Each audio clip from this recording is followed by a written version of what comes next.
Children learn that division and multiplication are related and are encouraged to turn a division sum into a multiplication if that makes it easier to work out.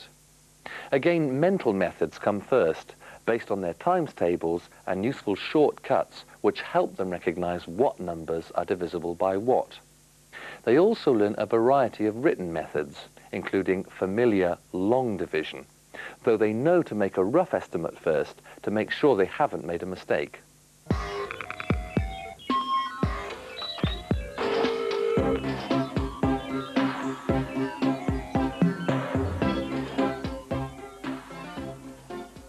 Hello and welcome to the Revise Wise Challenge Maths Quiz. In this programme I'll be asking you questions all about division.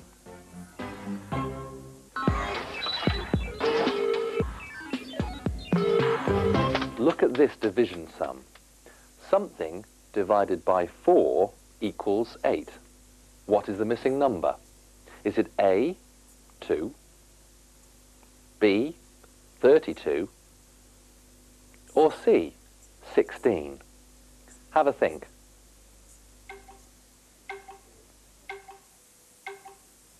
Now see if some clues from the maths team help. Even though this looks like a division sum, you can use multiplication to work out the answer. The sum says something divided by 4 is 8, so 4 lots of 8 must equal the missing number. So the answer must be bigger than 8. Stop and think again.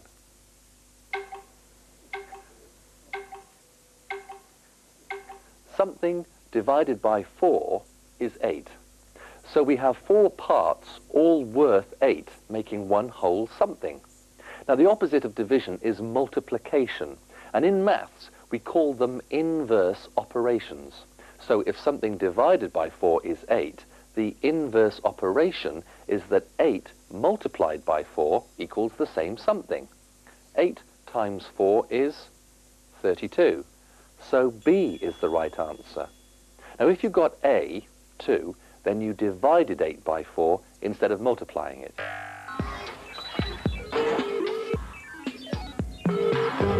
This question is about which numbers divide into other numbers, divisibility rules.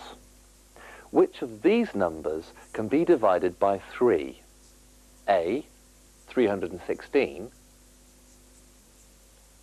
B, 204, or C, 533. What's your answer?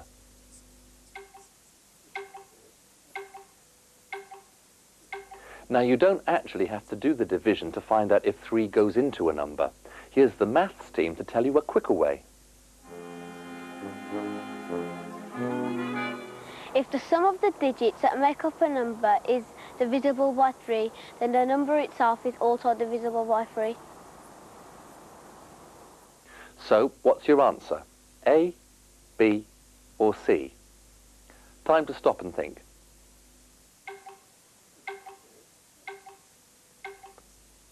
Let's take the numbers one by one. The sum of the digits of 316 is 3, and 1, and 6. That's 10. But 10 is not divisible by 3. So 316 is not divisible by 3 either. So answer A must be wrong. Now the next number, 204. Adding up the digits 2 and 0 and 4 is 6, which is divisible by 3. So we know that 204 is divisible by 3 too, which means B must be the right answer. What about 533? There are certainly lots of 3's in it, but 5 and 3 and 3 add up to 11, which isn't divisible by 3.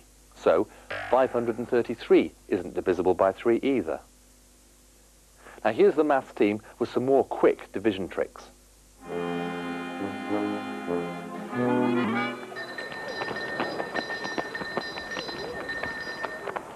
If a number is even, it is divisible by 2.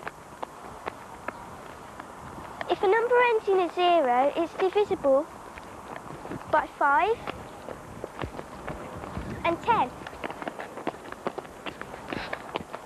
If a number ends in 5, it must be divisible by 5. So try these without actually doing the division. Is 45 divisible by 5? Yes, because it ends in a 5. Is 32 divisible by 2? Yes, because it's an even number. Is 105 divisible by 10? No, it ends in a 5, not a 0, so it's not divisible by 10. Next question.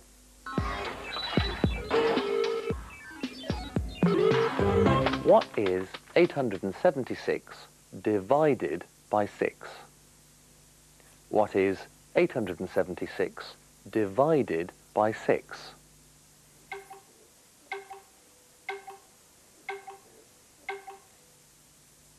Well, here are the maths team with some clues to help you. If the numbers are too difficult for the mental maths, then write it down. So what's your answer now?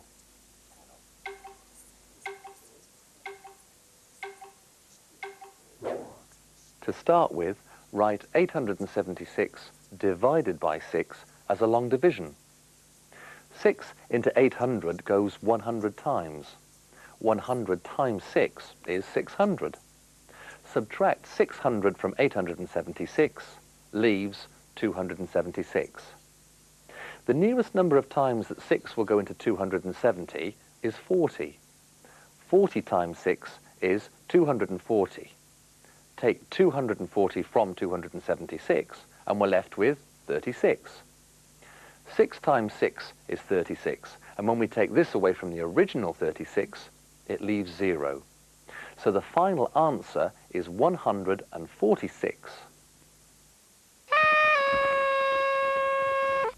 That's it on division. If you found any difficult, you can rewind the tape and try the questions again. And good luck with your revision.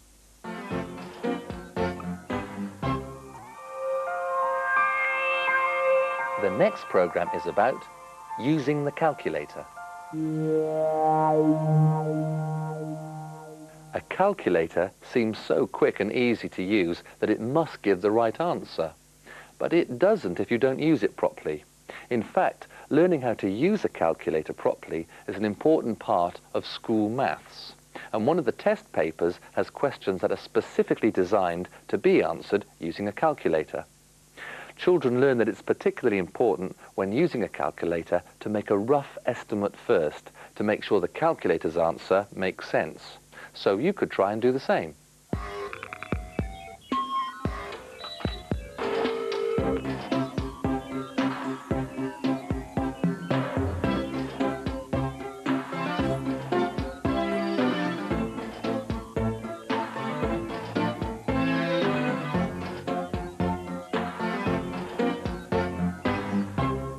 In this program, to help you with your Key Stage 2 maths tests, we're going to look in more detail at how to use the calculator. Well, I'm ready. I've got my test paper, my pencil, my ruler, and my calculator. Can I just check something? That's okay, it's test paper B. Remember, when you come to do your tests in May, there are 3 maths papers altogether. There's a short mental maths paper and 2 written papers, paper A and paper B. And it's only in paper B that you can use a calculator. So what's the day of the paper B test like? This morning it's test paper B, mathematics. On test paper B, you are allowed to use a calculator. Everyone should have a calculator on their table at the moment. Could you just check that it works?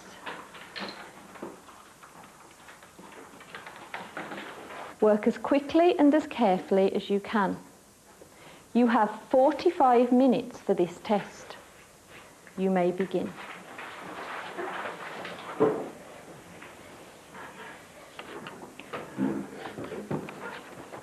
In paper B, it's up to you to decide when your calculator will help you get the answer. And if you're going to use your calculator in the test, it's important to know how to use it properly.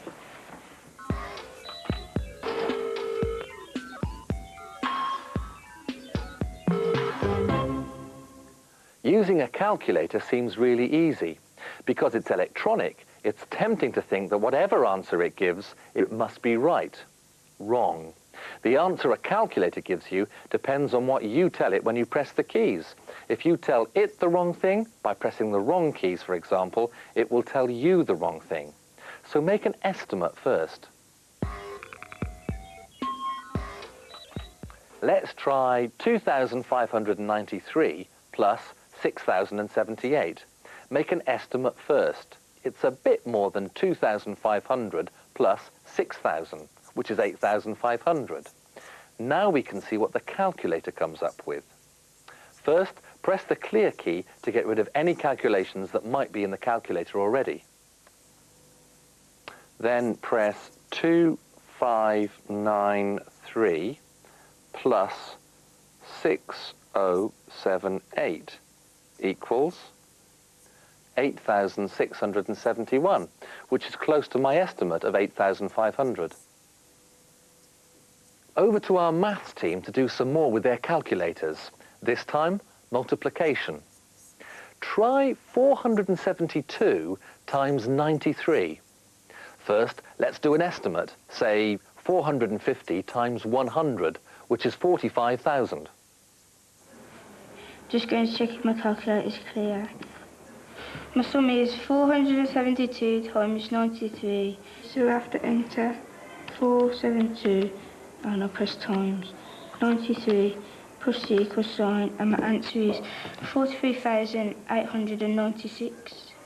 And that's pretty close to our estimate of 45,000. Here's some division.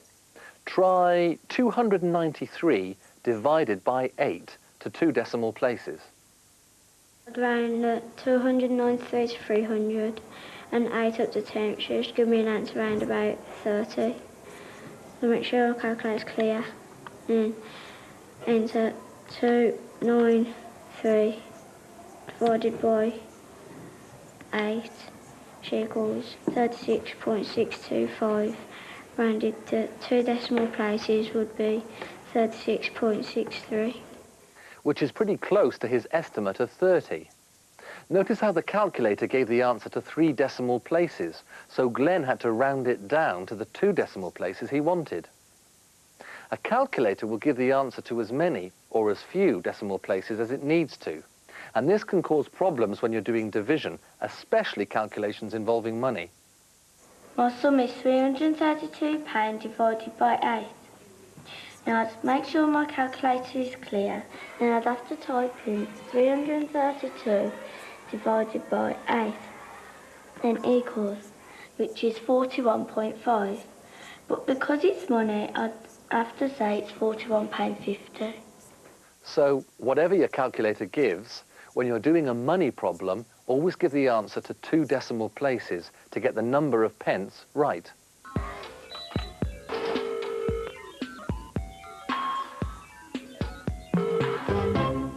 A normal school calculator can only give an answer as a whole number or a decimal number. It can't give the answer as a fraction or a whole number with a remainder. If you want the answer as a fraction, it's useful to know the equivalent decimal. Over to the maths team. A half is equivalent to 0.5. 1/4 is equivalent to 0.25. 3/4 is equivalent to 0.75. 1/10 is equivalent to 0.1.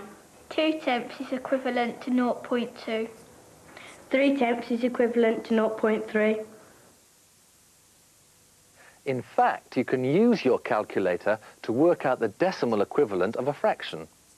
Think of the fraction as a division sum.